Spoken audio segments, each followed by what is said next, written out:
Hi guys! Welcome to the 7th and final book review video this week.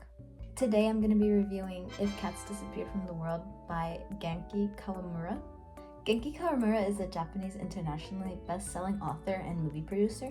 His first ever book published is If Cats Disappeared from the World, and also his best-selling and the only one that's ever been translated into 14 different languages. This book is a literary fiction with dominant genes like fantasy, magical realism, and drama. Throughout the book, we also explore themes and concepts like grief and loss and modern existence. This book really puts you to think with the existentialism part of it, but could also get a good laugh out of you with the book being also a little comedic. Certain themes in this book may be more suitable for older teens over the age of 15 because the biggest concept in this book is loss and grief. And if certain people cannot handle that, then it's best to stray away from this book. The book is simple to follow, but some may also not fully understand the point of the book, which revolves around the meaning of life. So I personally believe that most people that are into reading can fully understand and enjoy this book. A postman in his 30s who lives alone with his cat gets diagnosed with a stage 4 brain tumor and is told that he has around a week to live if he's lucky. He goes home and is face to face with the devil in his home, and he tells him that he actually only has 1 day to live. The devil offers him a proposition. In exchange for making one thing in the world disappear, the man will be granted another day to live.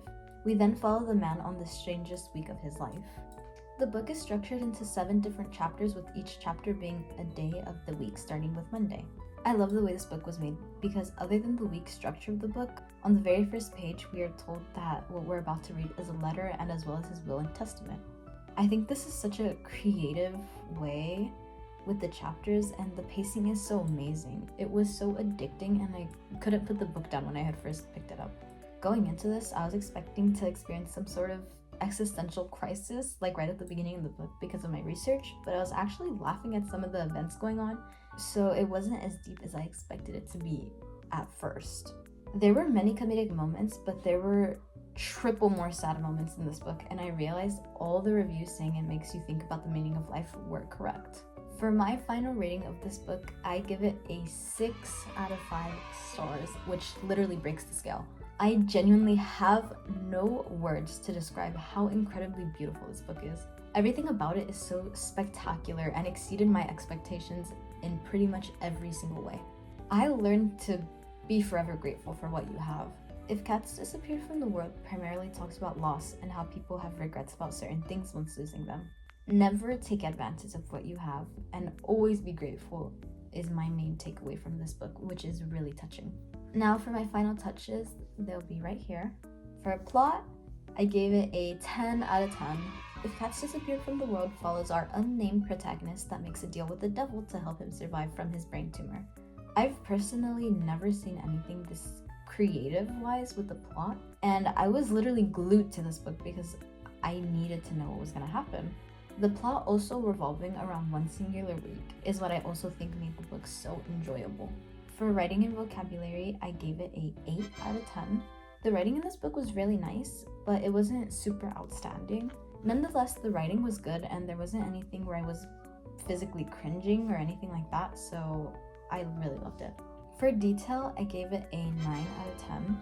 I loved the detail in this book. I was able to envision the imagery super easily while it still went into depth, which I feel like some books may struggle to do and may just end up with a bunch of run-on sentences and unnecessary words. This book made it really easy and fun to read and envision the environment, which I really appreciate.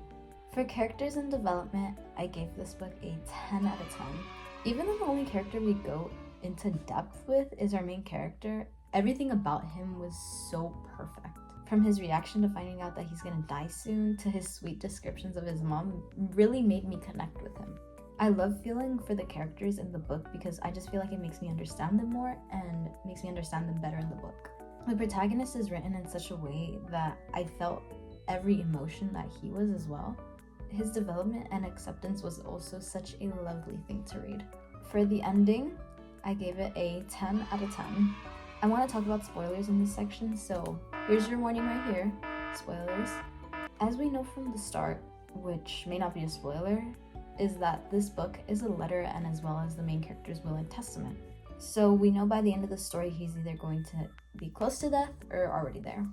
But what made this so much more better was that during my reading for this book, I completely forgot that it was a letter And by the end, when he was addressing it to his dad that he has had no contact with for 4 years, was such a shocker. Also, the absolute adoration he had for his cat is so sweet, which is why during his decision to either make cats disappear or stay, I was bawling my eyes out. It was written in such a beautiful way that I really wanted to thank Genki Kawamura in person for writing it. Now that the spoilers are over, I can continue on to quote. My favorite quote in this book is, "In order to gain something, you must lose something." Now, there's no specific page on what this quote is on because it's said throughout the book. Our main character constantly brings up this quote with how relevant it is to his situation. And he said that his mother used to always say this to him, and he'd constantly think about her in this quote. And I think it pertains really well to his situation, and it has a very much deeper connection with him, especially because it comes from his mom, who passed away a couple years ago. Overall, I gave this book 6 out of 5 stars, or really anything above 10. It exceeded the standard. It was a perfect novel in my opinion. I would 1000% recommend this to anyone looking for a book to read. I cried to this for like 25 minutes straight, just during the book, and after I finished, there were a lot more tears. I feel like it's so easy to make me feel a certain way with these stories, but this book in specific just hit me like a train, and it ripped all of the emotions out of me. I really hope this persuaded you to read this book because it is so absolutely worth it. It was such an amazing book. That's it for my reading reviews this week. Thank you so much for staying along with me during all 7 of these videos. I know in the first video I did say that there's going to be another episode after this, which is true. Tomorrow I'm going to be posting a video of ranking all the books and talking about my experience with all of them. So I hope you come tomorrow to see that. Thank you so much for watching.